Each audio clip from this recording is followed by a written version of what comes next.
Okay, gusto ko lang i-explain itong masasabi nating pinakauna na design ng biogas dito sa Pilipinas. No?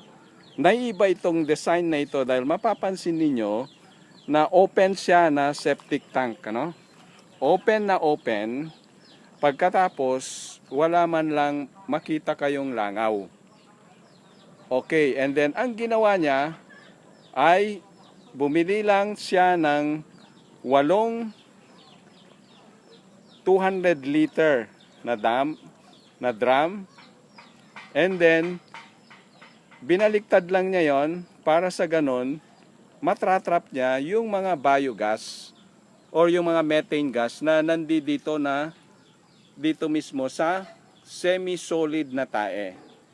Ngayon, mangyayari lang na ganito maging semi-solid ang tae pag naggamit kayo ng BioPlus activator.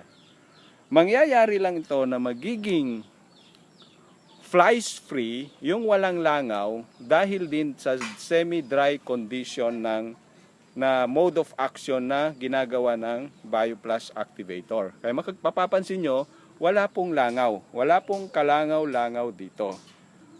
So, sige, subukan ninyong mag-open na septic tank kayo na hindi kokoberan ang inyong tae at manggagaling siya sa 20 saw to 40 saw level farm.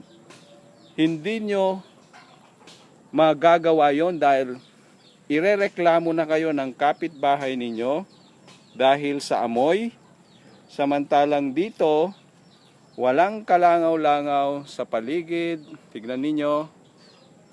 And then, tignan nyo yung umaagos ngayon. Ano? Tignan nyo yung umaagos ngayon na tubig na nanggagaling sa piggery. Ano?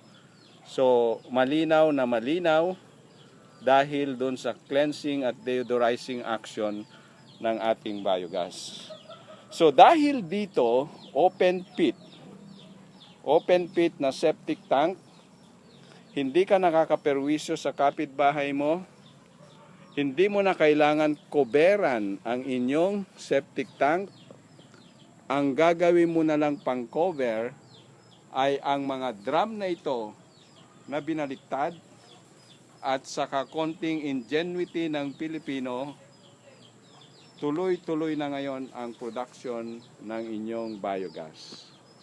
So magkano ang aabutin ng ganitong klaseng setup ng biogas na tinatawag natin open pit or open septic tank designed na biogas because of the treatment of BioPlus activator regularly na ginawa nilang pinanglilinis sa mga kulungan ng baboy